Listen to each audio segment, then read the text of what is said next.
It's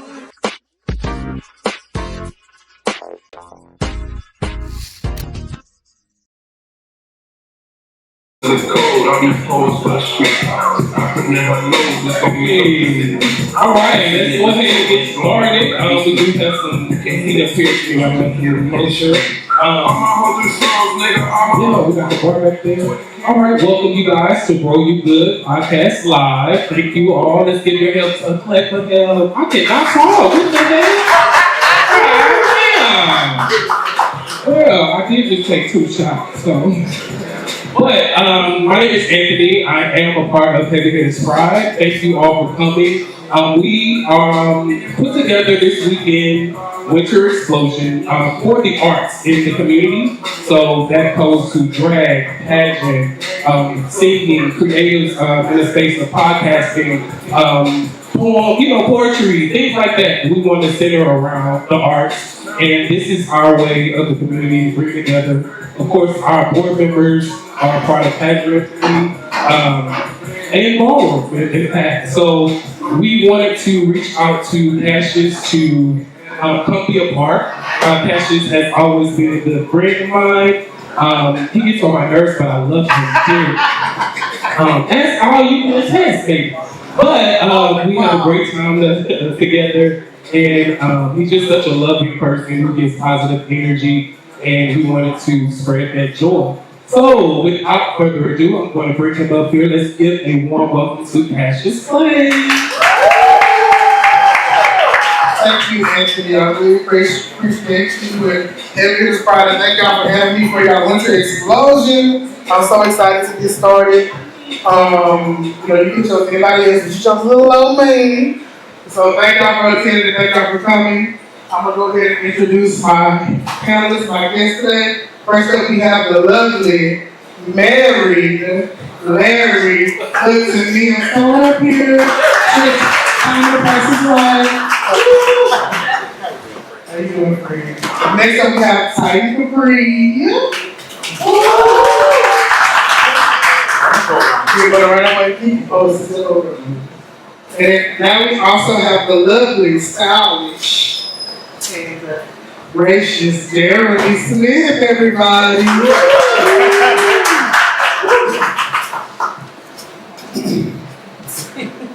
Come on in the room.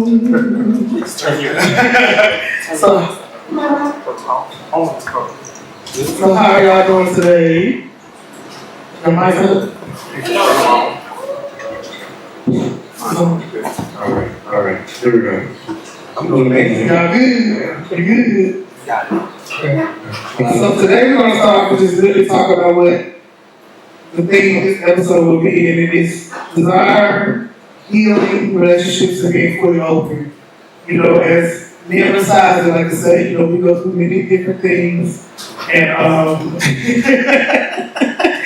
and love and relationships, and health, and we have to just really find ourselves. And that's what I really want this episode to be about. It's just being open and transparent about love, life, relationships, and be in love with yourself. So this is what this episode is about. And we're honest, we don't shame, and we're gonna be fully transparent. Okay, so be raw, unfiltered, and hopefully we can just well, we gotta be raw like that, but raw, unfiltered, and just talk to the people, and then we're gonna have a Q&A session afterward, so you guys can come up and ask questions if you want. Okay. So first things first. I want to ask you, and anyone to answer this point, one word that describes how you love. What is one word that describes how you love? There. Or just a statement. What's a statement on how you love? I'm going to say, what comes to mind first is seriously. So I take love my friends and family seriously, and I'm very protective that I've learned as I got older, so I'm going to say seriously. Peaceful. I'm going to say peaceful. Expound on it. I like that peacefully. So, loving is kind of chaotic and crazy sometimes, but I think that the good part is when you can be at peace with who you love, how you love, and how you love yourself. If I can love myself and be at peace with that, then everything else will be peaceful. Jerry. I would say mine is tough. Come on.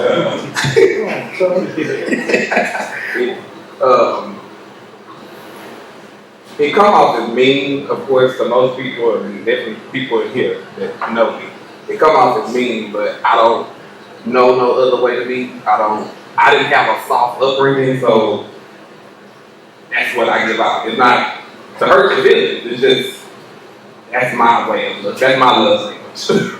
You know, I understand that because has anybody in the room have parents that are in the service or were in the service? Anybody other than me? That love is kind of tough, right? At first, until they kind of like get older and realize that they don't have to be that tough anymore. I know a lot of people see where my dad loves me and stuff now, but he was tough on me at first. He was just like, if you can handle me, you can handle the world. So I was raised that way. So that's probably why I like your tough love when you get something like that. But, you know, just what I'm used to. But the next question I want to ask, when do you feel most celebrated in queer spaces, and when do you feel the most overlooked? Yeah, we get into it today. Praise God. What's the question again? When do you feel the most seen in queer spaces, and when do you feel the most overlooked? I'm gonna answer you like a bad world peace. No, so I feel in my community, I have I call my community my village, my tribe, my gang, and my chosen family. I know that's a lot, right? However, I feel seen, I feel understood, I feel heard, right? Being in this work that I do, this advocacy work, is important for my community to see me truly and authentically. Where I feel that I'm least seen or at least Overlooked. in a lot of heteronorm spaces. I don't know if I can say that, but a lot of times, if I show up and I'm wearing my queerness, right, then you see me. But if I'm not, if I'm dressed down and I'm in these spaces, there's a lot of talk and a lot of ugliness and nastiness towards my community.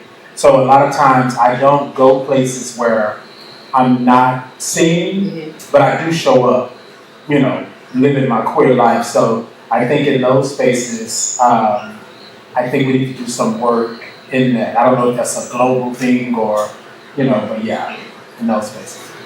I think it is. I mean, sometimes in heteronormative spaces, I feel like we tend to perform for them, and we don't have to. Yeah. They tend to expect us to put it on for them, and we don't have to. We can still be our normal selves.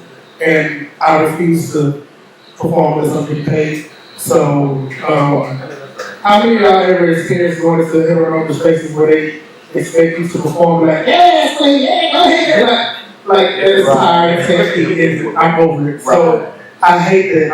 I've seen a younger person do it before, and I was like, yeah, I know you look, I dress down to the tears, but you don't have to put on a show like you're enough for the people. You don't have to do that. So I just really glad you said that because you do feel like that. So Larry, what about you? For the first part of the question, I'm going to say I feel mostly, of course, around gay spaces and also with my close friends. Honestly, don't know my crew of close friends. No matter what space I'm in, or we go together, we're there for each other. I feel comfortable to be myself because I have that protection with me. I used to live in Oakland, California. So it was a lot of times where me and my friend would go out and we'd be the only black person in the entire club. And I would definitely go over and look, walk into those spaces, and we'd be in the bar and they would walk right past you and no one trying to talk to you, no one did. Like, it was just like you weren't there.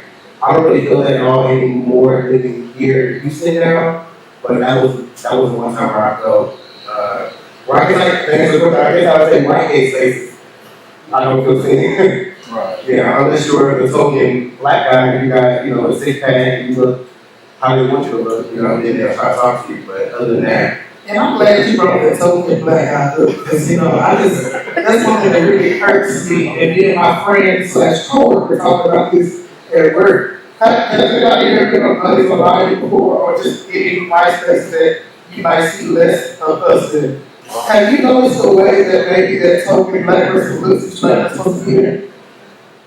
Like they just look at you like you're not supposed to be there. It's like, we all are welcome here, but they just look at you like, you come, you can on my territory, you need to leave.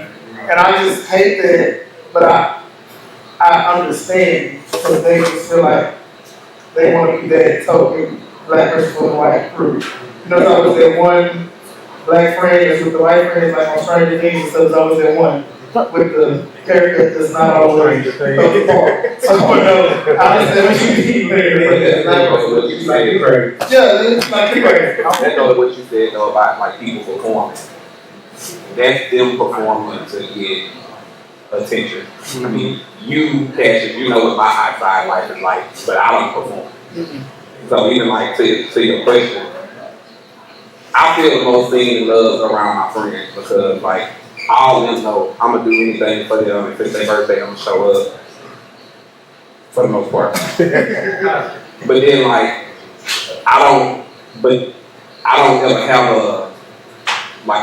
a moment of not being seen or like that because I do go to a lot of hetero spaces. Even like Anthony has told me numerous times he feel like I have way more straight friends than gay friends. But I always make sure all my friends respect each other. If you my friend, and I know I've had friends before that be like, they'll say something like, hey, like, well, no, not you. I'm like, no, you can't say that because I'm a part of that. You don't want to offend me, but you offended somebody, and I don't want you to do that. So that's how I tell people I'm often in a hood space, but I'm often in the gay space as well too. So I don't ever experience being nobody treat me different in either space really. Okay, well let's keep it around into this lovely dating world in the gay world. Okay, let's talk about it. So when was the first time y'all generally realized someone really liked y'all? Like you was like, this person really liked me. And did you pursue that person or did you just shrug on shoulders? I know you did. But go ahead, Jim, I want to hear your answer. So shockingly I did. But I have a few times, but my last actual relationship was in 2014. We actually met on Facebook and then he lived somewhere else and he was coming to Houston and we decided to link up and meet and we did and the conversation was, because sometimes like when you talk on the phone or text messages or whatever, the conversation's not like really interesting then, but it seems like when it comes off of that, that's not the same thing. But it stayed the same thing. That's what led me to pursue it because it was the same way it was on the internet. It was the same way in person. It's just my tough love that don't go with everybody. So it actually works better with my friends and then like my kids. It works better with them. But I realized in relationships and dating, and I've tried to work on it because that's how I was raised, that's not an excuse. I've tried to work on it, but it's just like that's a brick by brick thing. So I pursued it. It's just he never down there, so okay. So this is gonna sound weird, but you said about truth and all of that. So I had a guy that was interested in me, and so years and years ago, I was in the military. Okay. So when I left the military, I was 6 feet, 195, 3-pack. I didn't have a 6-pack. 3-pack, I was, all the things. 3-pack? I had a 3-pack. You know what I'm saying? And so I had that. And so I was like, I'm back in Houston. I'm the new kid on the block, and I'm dating and doing the thing. And when I gained weight, right? We're talking about hitters. When I gained weight and I got bigger, somebody was like, "Oh, you good?" And I was like, no, I'm gonna lose a couple of pounds, and that's what they were saying, like in those spaces where, you're the token, but, you're the bigger person in there. So I'm walking through at 285, like going from 195 to 285, like that's a big jump. Anyway, so long story short, this person was like, no, I like you like this, don't lose no weight. And I was like, oh, See, wait a minute. I don't be like when people say Come that. on, wait a minute, but I get what you're saying, but Yeah. it's like I'm not losing weight or gaining weight for you, but I get why that's their preference. right. However, but with that came the point of he accepted me for who I was. Mm-hmm. He didn't need me to lose weight. He didn't need me to go to the gym 3 times a week or do any of that. He liked me the way that I was.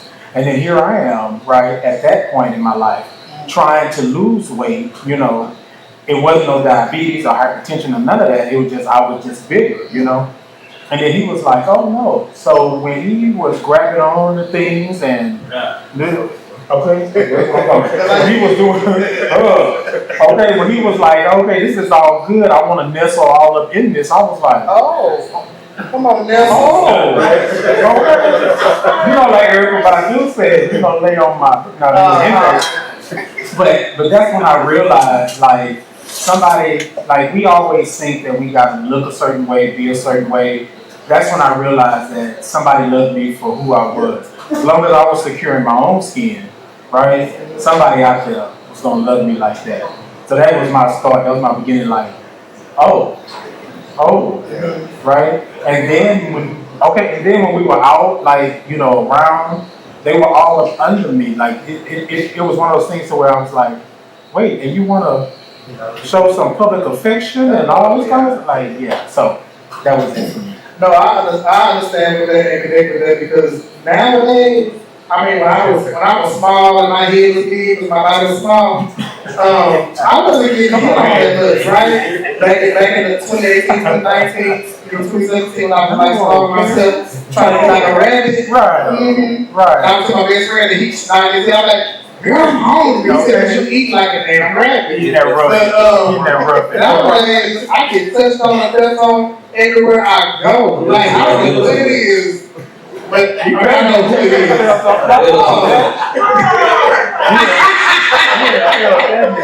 But everybody who parties with me knows that I do kind of get touched on because I'm like, boy, what you say? Oh, okay. It would be more than I expect, but it could be the top long wearing, the girls be sitting pretty, they just want to touch on them. okay, get confidence too. People are attracted to confidence. That is too, because I remember, now that you brought that up, me and Larry was at a pool party. All of us was in our feet on. This guy just came over there in the middle, everybody just grabbed my chest and started going to town. I said, wait a minute. I don't know, what's your name? So he just was touching on me more than he should. I didn't know his name, but it is did I say stop? You didn't say stop. Yeah. You said, what's your name? What's your name? Never say not right now. But it just goes to show you that it is how you carry yourself and how you present yourself. Yes. Because you can be the skinniest person in the room, and your colleagues and solo nobody want to mess with you. If you are a man outside, like this, real soft. Then you just present yourself different way and it can smell good. The key is to smell good in God's presence, okay? You cannot change. I think somebody don't want to talk to you. Some people Some people like the same. Okay, we're not gonna do this. Okay, Larry, what about you? So, well, the last guy who actually like gave me something like that, we're married. So, I know that's quick right. story real quick. If you know Steven Hudson, my husband, he lived in New York at the time. I lived in Oakland, and we talked. We met in New York 2019. We talked a little bit throughout that time. And then when 2020 came, y'all know him. He had COVID really bad, and he almost died. And then when he came out, I saw he had a post on Facebook that he was out, told his story and everything. And I had taken him again. Mind you, it had been weeks, almost months since we had talked since. So I texted him and I said, hey, you probably don't remember me, but we met in New York. I'm glad that you're doing good, whatever. He wrote me back and said, how dare you think I don't remember you? How dare you? And I was like, wow. And I was really shocked. I'm like, it's doing around the way. That's the only thing to get my name right. And I see every other day. But this guy, even out of a coma, still remember my name, remember who I was, and wanted to continue to talk to me. So that kind of clicked in my mind that, oh, okay, so this is a good one. Let me just see what's going on. That was the last time, and after that, we kept talking. I ended up moving. He moved to Houston. I ended up moving to Houston, and then here we are. So yeah, they were like the wedding was a little thing. Everybody was in there just crying like we in church. Anyway, I just want to ask this question because it ties to this. When someone accepts confidence and love, but when someone compliments you, do you accept it or do you hesitate to say thank you? Oh, I always say thank you. Like, there ain't no reason to hesitate. Some people do. Do you believe what I mean, I can see that because I know, like, even with you alone, like, I can say something to you and then instead of you, I can compliment something instead of you saying thank you. Piggyback on that. A lot of times, y'all can hear me without this. Yes. No. Oh, not doing like that. Okay, so no, but I'm the same way. Okay. Yeah, I'm the same way. I had to learn not to. Gotcha. I had to learn not to disregard the compliment. Right? A lot of times people will give you a compliment, or they would say things, oh, you look good, or you smell good, da, da, da. I'd be like, thank you. Like you said, that this okay, or oh, now it's more of a well, thank you. I appreciate that. I have to push them up and do what I have to do, or I put on something, things like that. So it was me having to accept the compliment and not just like let it go by. Stop and say thank you, live in that moment for a minute. You know what I mean? What are some things that you have to do to really build up your self-confidence and your self-love, your self-worth? What are some things that y'all have to start incorporating into your lives? But for me, I had to constantly compliment myself first. That's the biggest part for me. I had to compliment myself before I walk out of the house. So I try to boost myself up before I walk out of the house. So when people do give me compliments, I say thank you, but I'm also in my mind, I'm like, oh, I'm glad you see it too. So that's what I had to work on. Because I was just like what we all talk about. We're so quick to be like, oh, this ain't nothing or whatever. And I'm like, bro, I'm from Ross. So I had to stop and be in the moment, right? Love myself in this moment. I was trying to love myself or be somebody for another moment, for some time in the future. And it was hard for me to truly love myself right now, this moment. And when I stopped to take that moment to say, hey, okay, you good right where you at. Even though things may not be the best, but you're good right where you're at. So I had to take some time and be in that moment and stop thinking about all the other things going on. And right there in that moment, you know what, Tanya? I love you right where you're at this moment. There will be other moments, but there will never be this moment again.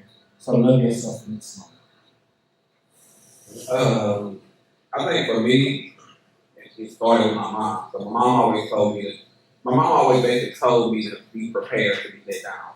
Be prepared for no, be prepared for rejection, so that you already prepared for the bad part. So if you get the yes, or you get the good job, or you get the whatever, that's the exciting part. So I've always had love for myself. I've always been bigger than everybody that's around me. I've never been a small person.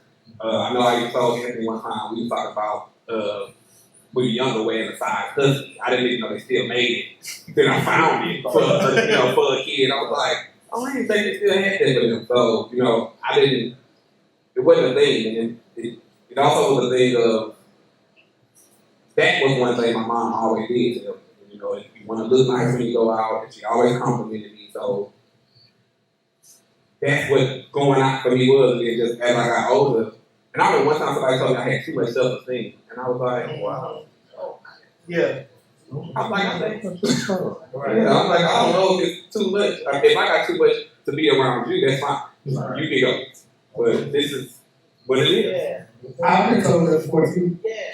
I have been in college like, you too happy, you too this, you too that. I was looking at him like, whatever. But it's like we're supposed to have joy. We're supposed to be happy. We're supposed to love ourselves. So when someone says that to you, it just reveals what they're lacking. within themselves. So why would you walk up to somebody and be that bold to tell them they too confident, too much love? Let me stop. But yes, why would you do that to somebody? But it's just, and that person was way scared to be in college and walking to me saying, you gotta bring that, you gotta come back. Like, what?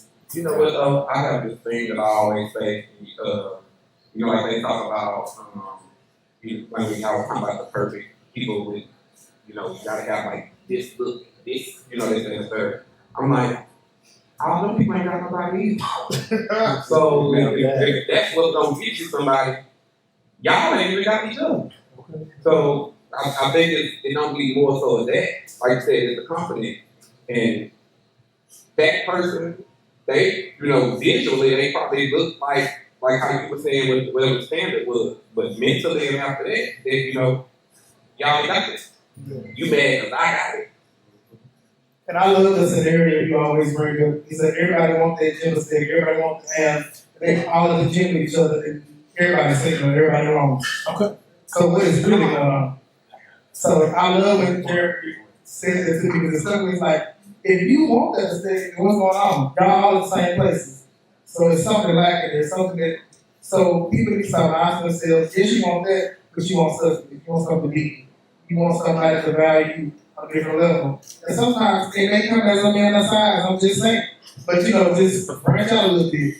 I think sometimes too, like, it's that standard, right? But I think if you took some time, right, to have an experience with somebody at size, you know the difference, right? It's the same thing, it's just a little bit more there to love and to hold on to and to have. But a lot of times people look at you and say to you, how dare you, you got the audacity to be happy and you look the way you look, but then, you know what I mean? Like I look the way I look, but you look the way you look and you mean and you nasty and you look.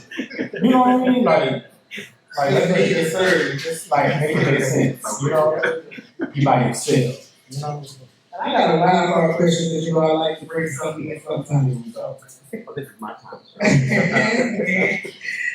Do you believe open relationships require more honesty than monogamy? Or do they just expose what people already avoid? No, this is not my time. Okay. What's the question again? Okay, let me show you. Yeah. Do you believe in open relationships or monogamy? Just answer that. Open relationship. You said open Do you relationship believe or open relationship? relationships or are you solely monogamous? You know, my story is a little different. My story is a little different. So I mean, I believe in both. I can't say that I believe in one over the other one. Me, I can be in either one, completely happy. So but you know, we've had conversations before too that I realized some people in dating, they in a relationship, they become one. It's like these two people that had two totally different personalities, two totally different sets of friends. They get it. When they start dating, they one person.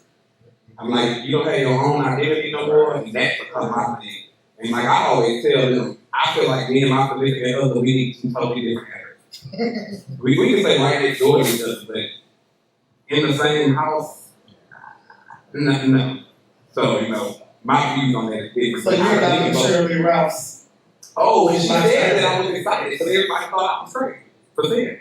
But, you know, I think who it can work for, it can. But, like, you know, some people need to see. I remember I was at a heavy hitters event some years ago, and the thing was, you know, people with they come to deal breakers and no dudes, and they was like, whoever I'm talking to, I need to talk to them every day. No, you're not talking to me every day. Unfortunately, I talk to Cash every day. So like, I don't want to talk to nobody every day. So it's like, I don't want people. I don't see myself just instantly changing because it's who I'm talking to. I don't dislike you any less because I'm talking to you every day, but I've never been that person. Keep going. I'm gonna say I'm okay with well, I'm trying to figure out the words I can say this. Just to say it. So I will say, for me, I had to learn every relationship is different. When I first got into my relationship, I was basing it off of other people's relationships. That's all I knew. And then I would say, oh, I can't do this, I can't do that. And then my husband would be like, well, who said that? Like, we never talk about that. I'm like, oh, well, that one couple I knew, they would do this like this, that's how they did it. But he was like, well, we never talked about it. So I had to learn, like, our relationship is going to be different from somebody else's relationship. Everyone's different. For us, being completely open, for us, it's not for us right now. For some people, we have friends that are very open, and that's for them. My biggest thing is communication. If you don't have communication and you're not good in the bedroom or mentally with your partner, I don't think personally that you should be open, bringing energy into your space. I don't know. I get picky. I get a little my personal belief, but I believe when you sleep with someone, you're bringing that energy in to yourself somehow, and then you're bringing it, and if you're with someone, you're gonna bring it back. So I would say now you pissed off, if you mad, or you feel type of way about something that's not real, because you're opening yourself up to someone else. I feel like you have to have that foundation of home first, and have communication with your partner before you're open and bring other people in. Other than that, it's all, I'm here for it all, but communication has to be at the very front of all of that. That's how I feel.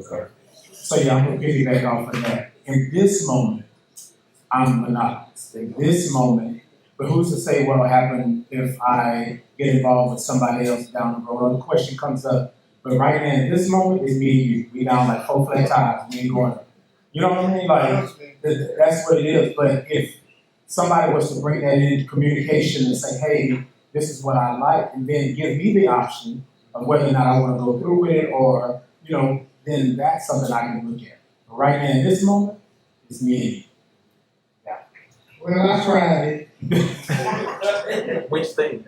I tried to be in a throuple before. Oh. How did they go? Oh, let me get there. So the first 7 months were amazing. I was wild and okay? I remember I was talking to her and April and talking about it. I mean, that's it. What you want to ask for this time? This weekend, you supposed to be singing. Well, I mean, that's. But anyway, you remember it? Yeah, it was good till it wasn't, because when people stop communicating, and when people say they don't want to feel obligated to call you, I'm not obligated to say it's back to the street. And that's what I did. And then for that whole summer, I was being watched like a hawk, run down everything that I was doing, because I am one of a kind. And so you want to miss me. And so I've learned that after I took a step back, I learned that I was supplementing something that both of them were missing, and they needed from me. But when people feel like they get it, they feel okay, but then they realize your person is missing because you're not, it's no longer 3, it's just 2. Then you still try to fill that void up, but then I can't fix something that you can go around for. So I left, and I picked the happiest ever since, and glowing up, praise God. And that was a long time ago. And my best friend would tell me, he said, he said, child, you was using him. I was like, you're a funny girl. No, they just literally like, it was a great experience that I never thought I would ever do, because back in the day, I'm like, I don't want no relationship. Hell no, it's me and one other person, that's it. But they have, some couples have a way of, talking a good game until it's time to really show and prove. Because how do you show and prove in 7 months and switch over? Because my mind says it's switching.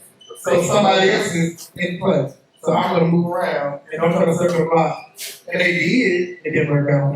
I had no good. Yeah, that's something I don't want to be open about today. Is just really figure out what works for people. But that it worked for me for 7 months, y'all. And it didn't work no more. Okay, so we're going to pivot into friendships. We all are friends. How many of us have some friends? We all believe our friends are supposed to show up for each other. So how do you know who really shows up for you? So in your friendship, how do you know someone's really showing up to support you, or just showing up to get something out from you? Go ahead, bro. All my friends know. Everybody knows the only time that I actually need and want everybody to show up is which is the most important thing in the end, which is my birthday. Yeah, I don't care anything else I'm doing. You don't have to. I'm fine. You know, people have stuff to do. Even cash has mine. That when it comes to and like I said, my birthday, when it comes to us planning to do something, and that's because he had done it. If it comes to us planning to do something, and we're here, we're planning, and you decide you're not doing it, and then because you're going to do something for somebody else, I ain't had it. I ain't had it. So, and I feel that that's fair because, you know, none of my actual friends, they don't have to ask me or convince me to do nothing when it comes to them doing anything. If it's your birthday, you just said to somebody, oh, I'm going. You want to go on a trip? Oh, okay, I'm going. You want to go stand in the rain, and you invited me? Let's go. So meaning that I know I'm that person. I'll say I give tough love, but I'm actually, and a lot of people think I'm me. But like, if you know me, you know that I'm gonna come support you in anything. I even just recently met Larry last year for Heavy Hitters Pride. He invited me to something later last year. I was like, I'm done. So if I feel that you appreciate me supporting you, I'm gonna continue to come to everything. If I feel that you don't appreciate it, I'm not gonna say nothing to you. You just never gonna see me again, never gonna hear from me again. And I'm not gonna care. So your cutoff hand is strong. If I say okay to you, if you say something, I just say okay, know that you're never gonna talk to me. Yeah, I love a good okay or be blessed. That's Okay, that's all you get from me.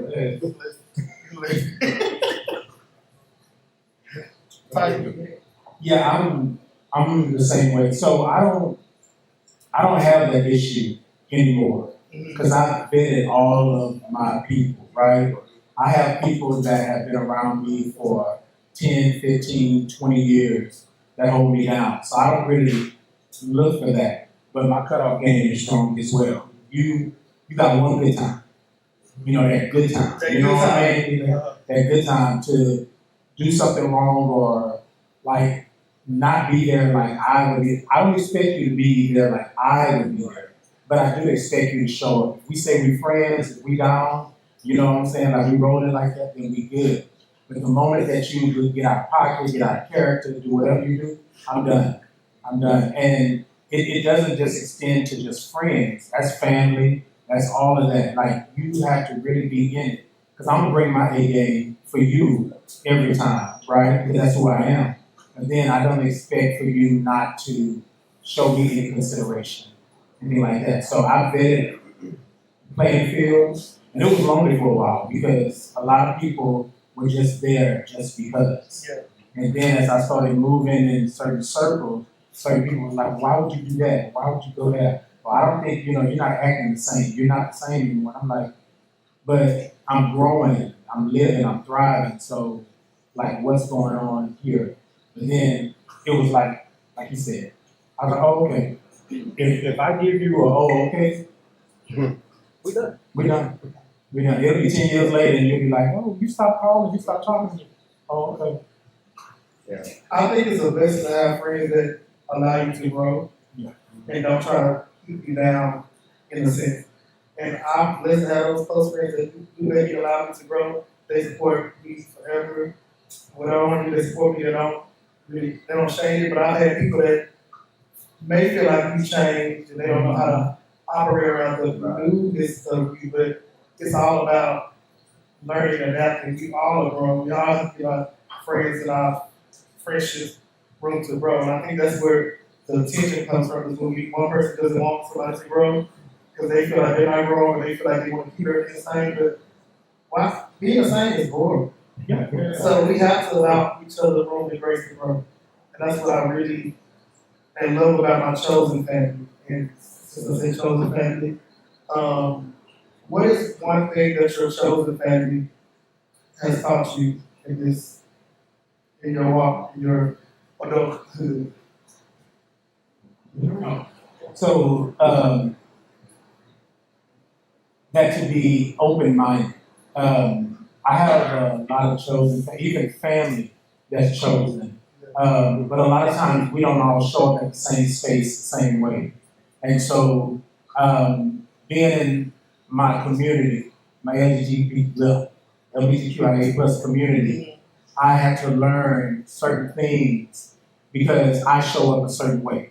Somebody else may show up a different way, right? And so my chosen family has taught me how to survive, right? How to be in the hood and have a red solo cup moment, you know what I mean?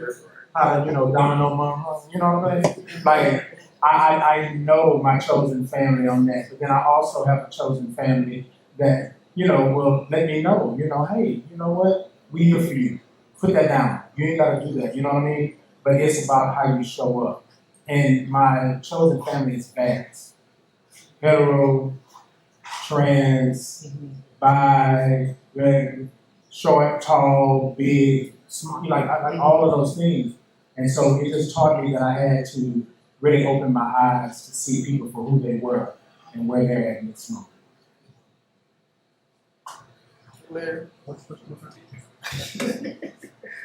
What is one thing your chosen family has taught you? Okay. So for me, I'm going to say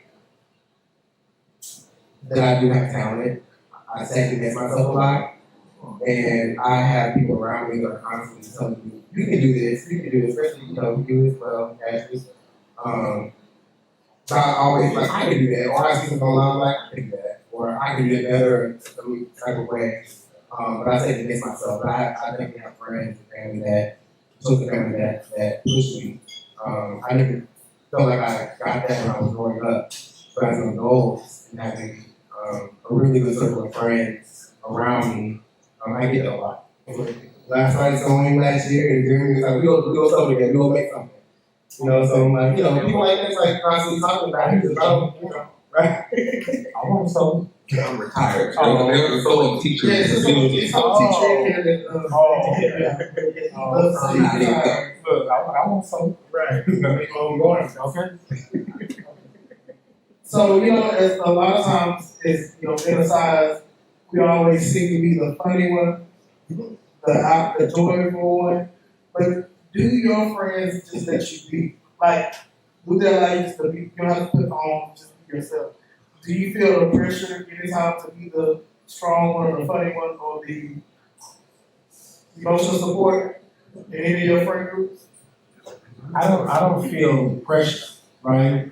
That's just who I am. I'm a Papa Bear. I'm gonna come in, I'm gonna always make sure you're good, I'm gonna make sure that I hold space for you and things like that. So they just let me be most of the time. Sometimes they may say, oh, well, tight, yada, yada, yada. And I'll be like, I don't know about that, right? I don't know about that. However, I show up the way I show up, I do things. Something that I did some years ago in 2019, I made the announcement, or I went public with the fact that I was a Black gay man living with HIV. And then this year I'm celebrating 20 years, right? So I went to them before I made the announcement, or before I let the cat out of the bag, or whatever it was, to let them know that I saw them and I understand what I'm about to do. So I wanted to make sure that they were good. They was like, no, go ahead and do you. Like you still, but it was that trust that they knew that I wasn't gonna blow up their box, or I wasn't gonna, out them or anything like that. But they just let me be what was, and then it always gives me this this smile. Like I look out in the audience, I see people come in, and they're part of my chosen family, and I'm like, oh. Even though they probably just came to see Cash, they come to see me. However, I know that's how I feel, right? However, but it's always good that they support you in what you're doing, right? And then they also uplift you. And then they give you opportunities to just be you in these spaces and places. So yeah. I agree. For me, yeah, my chosen family has showed me that shit talking can be a love language. Come on. And so every time I see that, I'm like, that's me, that's Anthony.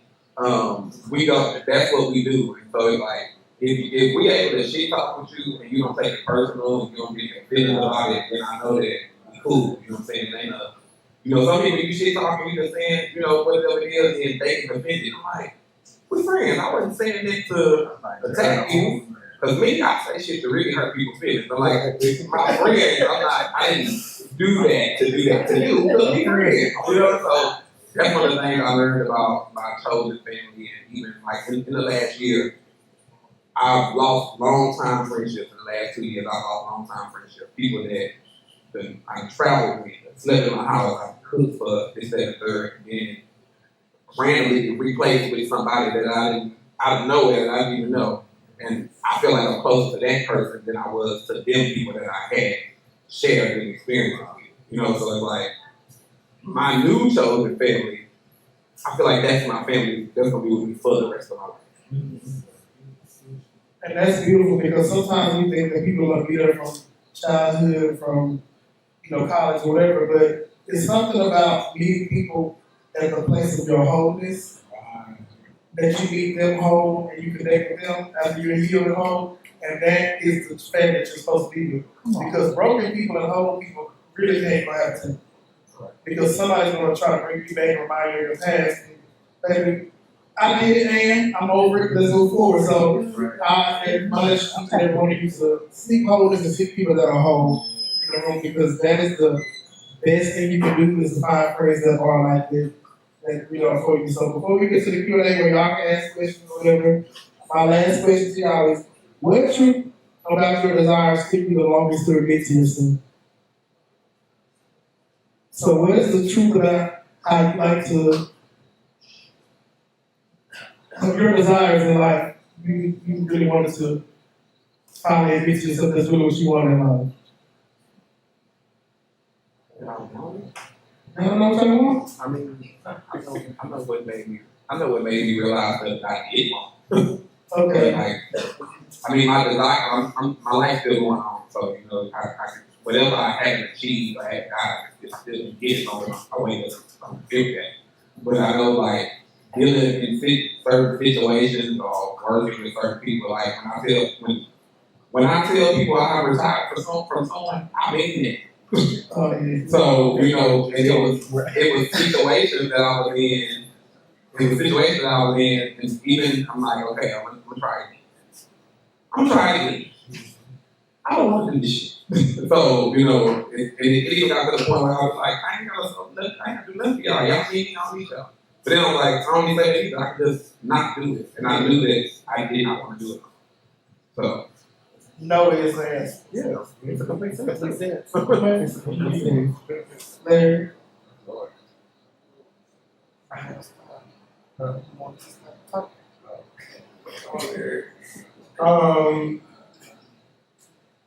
So I don't really know how to phrase the answer, but I know like I would love to do like styling.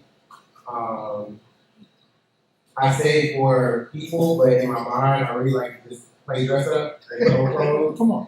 And play in my closet. So I mean, I think it's gonna be a desire of mine to like help somebody use what's already in their closet and find like their style and what they're comfortable with. Using what's in style and like what you're comfortable wearing. It doesn't have to be what's current in the moment. I guess that'd be like my desire. I've never really known how to like make that into something. That's why I'm always like hesitant to talk about it, because I don't know what you even call that. So yeah. I want to say style, so like, oh, you want to style like celebrities and brands. I'm like, no, I dress and but like you know, like you want to style people in their comfortability. So I mean, they don't have to be celebrities. I mean, it really could. You might see some people that like. You might meet people that say, "Oh, I wish I could wear that." You know, like I love the stuff you have on. You know, and you might be posting pictures on Instagram, and so it's like, you know, people see you like, "Oh, I wish I could wear that." You're like, "You can't wear this. Let's go figure it out." This is what I'm talking about. Bring it push. Because like when you put a lot of restaurant, well, I was in this group. I have a lot of creative friends, and I love when we just get together and we just talk together. Like we always have our check-ins, even if we text or like we meet up for a drink or meet at somebody's house, and we just talk about what's been going on that week or what we're working on, and we kind of like brainstorm together and help each other. So I like it. So just for the work, for the culture, what we're doing today, stylist, because I surely wanted to grab this right off. And then it slips all the way down. What? A bad top eight. Showing a little cleave. No, we love to show cleavage. We ain't Okay. You know I love the cleave. No, but I think that just like this, I think my chosen family, my friends, like they really made sure that I was able to do it. So I started in the advocacy field, doing HIV advocacy, doing linkage to care and things like that. And in the beginning, it was really hard to like watch clients come in and patients come in and not really get the resources and the services that they deserve, right? Which is their birthright, what I believe. And so when I was able to stand back and say, okay, I can do this. So I started what I call the type of experience, right? I want everybody to have an experience, a human experience. And in the beginning, it was kind of hard to do that because it was different, but my diagnosis was horrible. And so I didn't want anybody else's diagnosis to be the same. And so I set out to do something different, right? To be that stylist. So even if, you're retired from sewing and things like that, but I wanted to make a difference. Then I found out that I could, right? I thought that I couldn't because I wasn't doing it like everybody else. I thought that, okay, well, I got to spruce it up and do it for celebrities and all that kind of stuff. But for my community, I just showed up and made sure that I was there, I was present, and I was accounted for. And then that led me to believe, to know that I'm able to do it, that I'm able to push through. And that's how my love for my community began to grow, because they said, hey, we see you. You know what I mean? And so that's how that happened. And I'll say for me, as we wrap up, for me, I was always number conscious. How many followers? How many days? How many people show up?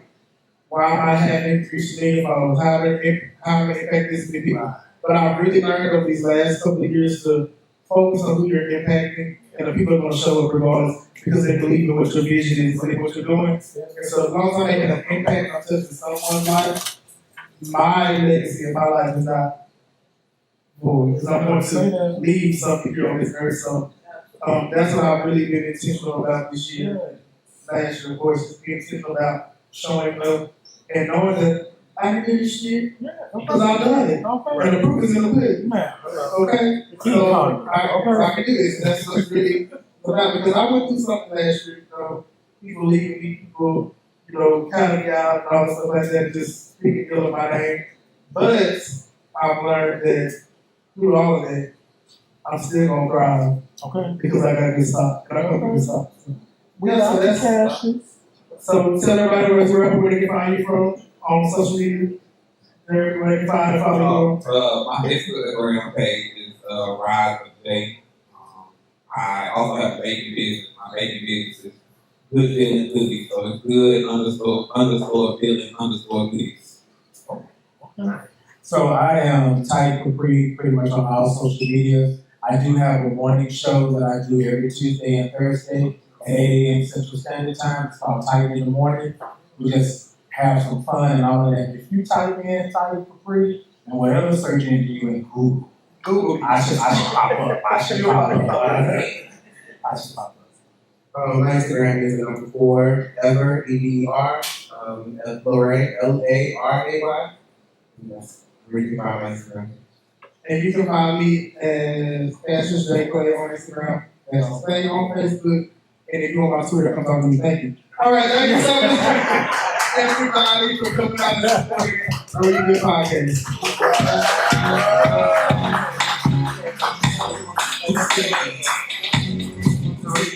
All right, thank you guys so much for coming out. I want to give a special thanks to Ashes. Thank you so much for doing this, and also being a part of Heavy Hitters Winter Weekend Explosion. So let's give another hand clap for Cash.